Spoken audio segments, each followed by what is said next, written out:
Time now for the Sunday Roundtable. Joining us this morning, Democratic political analyst Marianne Marsh and Republican political analyst Rob Gray. Thank you both for being here as always. All right, you heard what Jake Auchincloss said about running for higher office. It didn't work out so well for his predecessor, Congressman Kennedy, but Marianne, let's start with you. What do you think?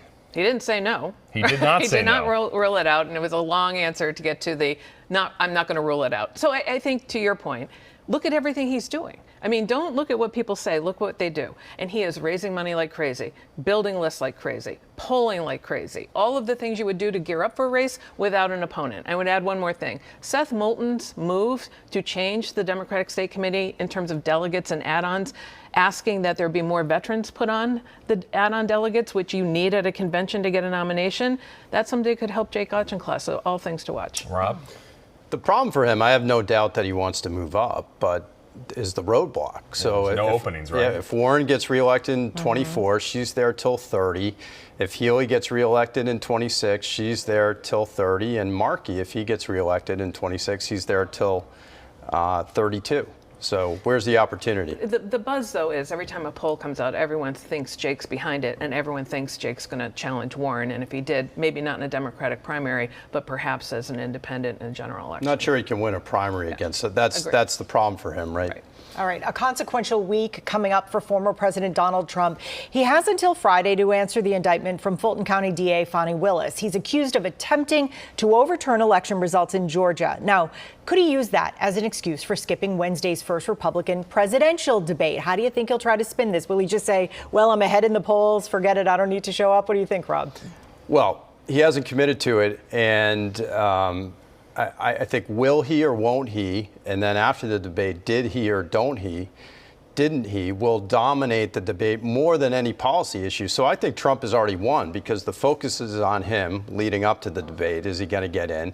And the focus will be on him after, and all these other candidates and whatever their great policy positions were will not be in the headlines, let alone on TV all that much. So would Republican voters, though, be better served if he's not there? I don't know. I mean, he's still going to dominate it. Probably if he's not there, the ratings are going to be terrible. So maybe, maybe not. What do you think, Marianne? I think he turns himself in on Wednesday, goes to Georgia, turns himself in, steps all over the debate that night. He will be part of that debate, to Rob's point, whether he's there or not, because he'll be talking about his arraignment.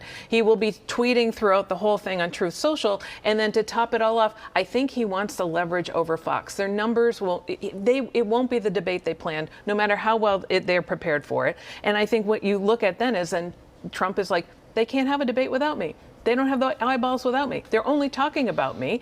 And that gives him leverage for the rest of the election with Fox. All right, a new Emerson College poll on the New Hampshire presidential primary had some somewhat encouraging news for former New Jersey Governor Chris Christie. He jumped over Ron DeSantis. He's now in second place to Donald Trump in the Granite State. But look at those numbers.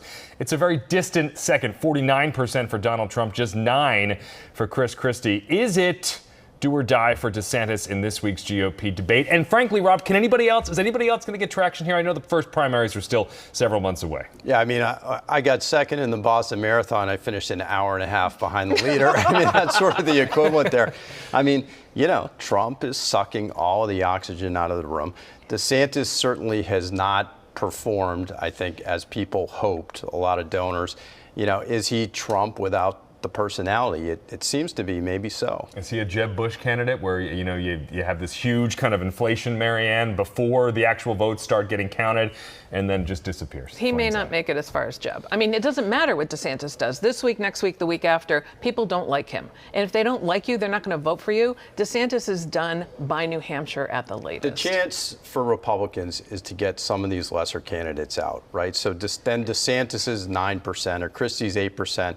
If you get some of those other people out, it at least gets them into double digits, maybe above 20, and people start to think, oh, maybe they can beat Trump. There's too many candidates right now for anybody to beat Trump. I don't think he'll end up getting anything.